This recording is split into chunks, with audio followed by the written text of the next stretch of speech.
பொள்ளாச்சி அருகே 2 பேர் கத்தியால் குத்தி கொலை செய்யப்பட்டிருக்கிறார்கள். 16 வயது சிறுமி ஒருவரும் பாட்டியும் வீட்டிற்குள்ள புகுந்து கத்தியால் குத்தி கொலை செய்யப்பட்டிருக்கிறார்கள். கூடுதல் விவரங்களை செய்தியாளர் கார்த்திக் வழங்க கேட்கலாம். கார்த்திக், வணக்கம்.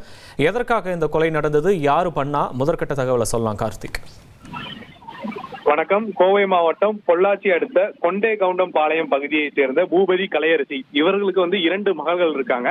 ஒரு மகளுடைய வயது 17, மற்றொரு மகளுடைய வயது 18.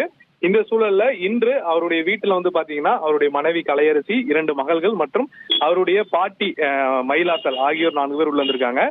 ஒரு வாலிபர் உள்ளே வீட்டுக்குள் வந்தவர் 17 வயது சிறுமியை காதலிக்க வலியுறுத்தியும் தன்னை திருமணம் செய்ய வலியுறுத்தியும் சண்டையிட்டதாக தெரிகிறது. இந்த சூழல்ல அக்கம் பக்கத்தினர் ஒன்று கூடி என்ன பிரச்சனை என்று விசாரிக்கும் பொழுது அந்த வாலிபர் கையில் மறைத்து வைத்திருந்த கூர்மையான ஆயுதத்தை வைத்து மயிலாத்தால் மற்றும் அந்த 17 வயது சிறுமியை பல்வேறு இடங்கள்ல குத்தி விடுகிறார். உடனடியாக அவங்க ரத்த வெள்ளத்துல அந்த பகுதி வீட்டிலேயே விழுந்துடுறாங்க.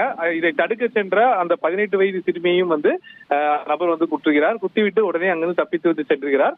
இந்த சூழல்ல 2 பேரை பொள்ளாச்சி அரசு மருத்துவத்தை கொண்டு செல்லும் போது மயிலாத்தாலும் 17 வயது சிறுமியை உயிரிழந்து விட்டதாக தற்போது மருத்துவர்கள் தெரிவிச்சிருக்காங்க.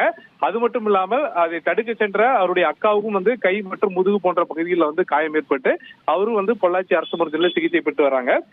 காதல் விவகாரம் தொடர்பாக இந்த கொலை நடந்ததா, ஒரே குடும்பத்தில் 2 பேரை வீடு புகுந்து கொலை செய்யப்பட்ட சம்பவம் பொள்ளாச்சியில் பரபரப்பை ஏற்படுத்தியிருக்கு. நெகமம் காவல்துறை தற்போது வழக்கு பதிவு செய்து உள்ளே வந்த வாலிபர் யார், எந்த தைரியத்தில் அவர் இந்த 2 பேரையும் கொலை செய்துவிட்டு தப்பித்து சென்றார் என்ற கோணத்தில் விசாரணை மேற்கொண்டு வருவது மிக முக்கியமாக பார்க்கப்படுகிறது. உங்களுடைய விவரங்களுக்கு நன்றி கார்த்திக். இனி செல்லும் இடமெல்லாம் செய்தி. தந்தை டிவியின் வாட்ஸ்அப் சேனலை ஃபாலோ பண்ணினா செல்ல இருக்கும் இடமெல்லாம் செய்தி. இதோ QR கோட் இப்பவே ஸ்கேன் பண்ணுங்க, ஃபாலோ பண்ணுங்க.